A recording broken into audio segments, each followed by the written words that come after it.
আসসালামু আলাইকুম রহমতুল্লাহ বরকাত। প্রিয় দিনী মা ও বোনেরা, আজকে আপনাদের কেমন একটা আমল শিখিয়ে দিব।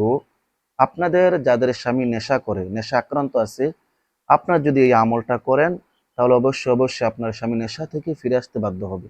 এই নেশার কারণে একটা পরিবার ধ্বংস হয়ে যায়। কারণ যেই পুরুষ নেশা করে সে ঠিকমতো কাজকর্ম করে না, নেশার পিছনে অনেক টাকা খরচ করে, নিজের স্ত্রীকে মারধর করে, পরিবারের লোকজনের দিকে কোনো খেয়াল রাখে না, যার কারণে পরিবারের লোকজন দিনের পর দিন না খেয়ে থাকতে হয়, সংসারের মধ্যে অশান্তি লেগেই থাকে। তো প্রিয় মা বোনেরা, আপনাদের যাদের স্বামী নেশা করে, আজকে আপনাদেরকে এমন একটা আমল শিখিয়ে দিব, কোরআনী আমল, কোরআনের আয়াত, কোরআনী সূরা। এই আমলটা যদি আপনারা করেন তাহলে আল্লাহর উপর বিশ্বাস রেখে, কারণ দুনিয়ার সব কিছু মিথ্যা হলেও আল্লাহর কোরআন কখনো মিথ্যা হতে পারে না, এটা আমাদের বিশ্বাস রাখতে হবে। তাহলে আমরা অবশ্যই অবশ্যই এই কোরআন থেকে আমরা ফায়দা হাসিল করতে পারবো। তো আসুন আমরা ভিডিও লম্বা না করে মূল আলোচনার মধ্যে চলে যাই। পবিত্র কোরআনুল কারিমের 94 নম্বর সূরা 30 নম্বর পারার মধ্যে সূরা আলাম নাশরাহ, আমরা পবিত্র অবস্থায় পবিত্র অবস্থায় আমরা একটা নির্জন জায়গায় বসে এই সূরাটা 11 বার পড়ব। এই সূরাটা 11 বার পড়ব। সূরাটা হলো বিসমিল্লাহির রহমানির রহিম।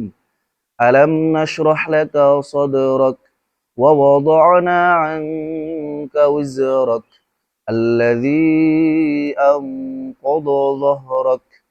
এই সূরাটা আমরা পুরাটা 11 বার পড়ব। 11 বার পরে আমরা 11 বার দুরূদ শরীফ পড়ব। দুরূদ ইব্রাহিম আমরা যে দুরূদটা নামাজে পড়ি। এই দুরূদরা পড়ার পর তারপর আমরা আল্লাহর কাছে মন খুলে দোয়া করব, আল্লাহ তাআলা যেন আপনাদের সকল স্বামীদেরকে নেশাগ্রস্ত থেকে ফিরিয়ে আনে। এই দোয়া আপনারা আল্লাহর কাছে করবেন। অবশ্যই অবশ্যই আল্লাহ তাআলা আপনাদের দোয়া কবুল করবেন।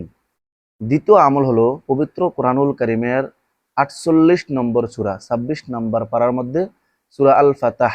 এই সূরার লাস্টের আয়াত 29 নম্বর লাস্টের আয়াতটা আপনারা 21 বার পাঠ করে তারপর আপনার স্বামীর শরীরের মধ্যে ফু দিবেন, অথবা তার ব্যবহৃত পোশাক অথবা যে কোনো জিনিসের মধ্যে আপনারা ফু দিবেন। আল্লাহ পাক রব্বুল আলামিন আপনাদের স্বামীদেরকে নেশাগ্রস্ত থেকে ফিরিয়ে আনবেন ইনশাআল্লাহ।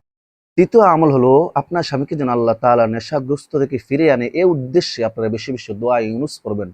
লা ইলাহা ইল্লা আনতা সুবহানাকা ইন্নী কুনতু মিনাল যালিমিন। এই দোয়াটা আপনারা বেশি বেশি পাঠ করবেন। 4 নাম্বার আমল হলো আপনারা শেষ রাত্রিতে তাহাজ্জুদের নামাজ পড়বেন। তাহাজ্জুদের নামাজ পড়ে পরে আল্লাহর কাছে দোয়া কান্নাকাটি করবেন। এই আমলগুলো যদি আপনারা নিয়মিত কয়েকদিন করেন তাহলে অবশ্যই অবশ্যই আল্লাহ পাক রব্বুল আলামিন আপনাদের স্বামীদেরকে নেশাগ্রস্ত থেকে ফিরিয়ে আনবে ইনশাআল্লাহ, এবং আপনাদের সংসারের মধ্যে আল্লাহ তাআলা শান্তি দান করবেন, স্বামী স্ত্রীর ভিতরে মিল মোহাব্বত সৃষ্টি করে দিবেন। আল্লাহ পাক রব্বুল আলামিন আমার সকল দিনী মা বোনদের মনের নেক আশাগুলো পূরণ করে দেন এবং তাদের স্বামীদেরকে নেশাগ্রস্ত থেকে ফিরিয়ে দেন। আমিন।